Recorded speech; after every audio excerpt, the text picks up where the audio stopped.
Days like this where I miss my kids so much.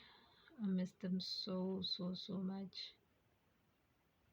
One of the things I had to sacrifice when I was going through my awakening, when I was going through my spiritual journey, when I was going through this journey and going on this journey of finding myself, of self discovery, one of the things I sacrificed was my children. Living with my children all the time was one of those painful things that I had to do. To tell you the truth, I miss being a mom. I miss mom duties. I miss school runs. I miss homework. I miss lunch boxes. I miss the stresses of losing school uniform, lunch boxes, shoes, and all the other stuff they lose, misplace, and not knowing where it is. The year that I stayed with my kids by myself, because when I first left my ex-husband, I lived with them by myself for a year. It was hard. It was the most difficult part of my life. But I enjoyed every minute of it. I cherished each and every minute of it, knowing that even if I have my last cent, I have my last meal that I'm sharing with my kids. It was not comfortable, I won't lie. Choosing myself, leaving my marriage was not easy at all. I went through a whole lot of losses, lot of challenges, disappointments, and financial struggles because then I was the only parent.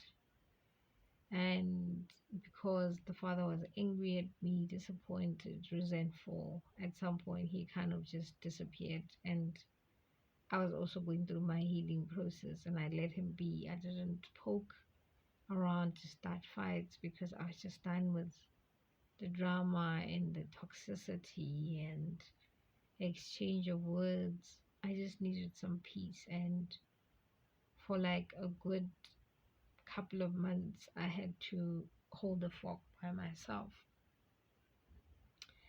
And at some point, I decided that I needed to move home, even though moving home was part of the journey. I had to come home because it's needed. I needed to come back to my roots, to remember some of the things that I had forgotten, to reconnect with myself, my higher self, my ancestors, my spirit guides, my mom, my dad, and also my inner child.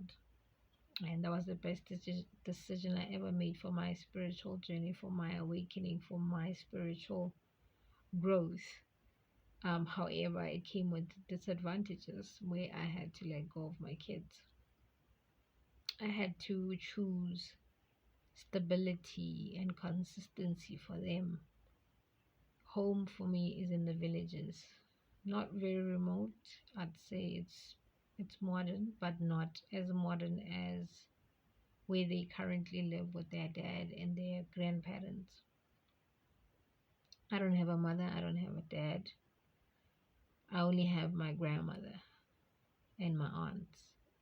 At home, only my grandmother lives, and schools are not as advanced. So I had to choose that they stayed at the same school, but they live with their grandmother. It's a bit of a distance, but they do have a transport. So they've been attending that school for about 2 years now, 3 years. It's not hasn't been easy, and today I just gave them a call just before I recorded this. I just spoke to them now, and I have the sinking feeling that I need them, and I miss them so much.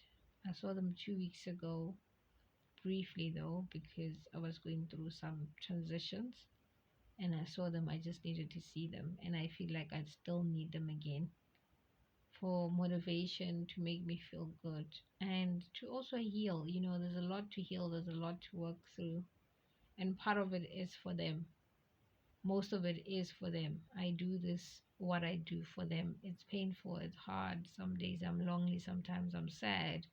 Sometimes I'm like, why did I just not stick it up and stay in that dysfunctional relationship just so I can see them every day, sacrifice myself so that I can be able to see them every day. They get to see me every day.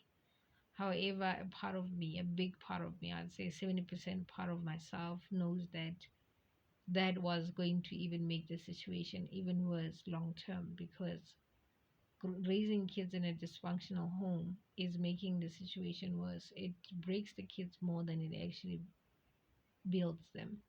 And a lot of parents believe that by staying, you are doing the kids a favor, you are building a home and stability for them. But them being in a dysfunctional home is more damaging than them being raised in a broken home where parents are apart and happier apart. Also, how they relate in relationships depends on what we do as parents, how we relate to each other in our relationship and our marriage. And that's where a lot of people go wrong, because they don't actually realize this about a whole lot of other things, right? So I miss them. I miss being a mom every day of my life. It breaks me. It hurts so much. And sometimes I ask them, can they come live with me? They're like, nope, they rather live with their father. I like that, and I absolutely love the fact that my daughter has a good relationship, or my daughters rather have a good relationship with their father. The older one even more. The young one is not so attached to their dad. She's very fluid. She's either me or dad, whoever's available. But my oldest is like, I don't know, she adores her father so much that their bond is unbreakable.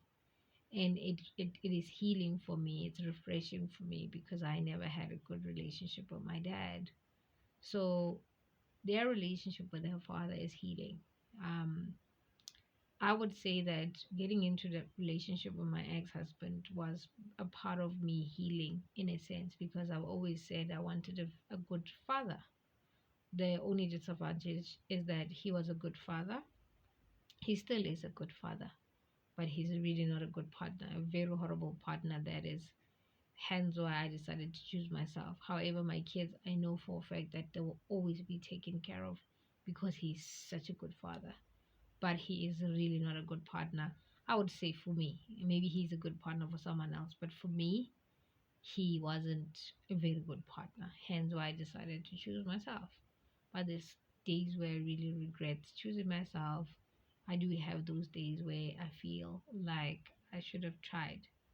But going back is also not an option as well, because I'm like, there's just no way. Because I am much happier by myself than I was in that relationship. So it is hard, and it's days like this where I wish things were different. But we carry on, we keep trying, we keep showing up.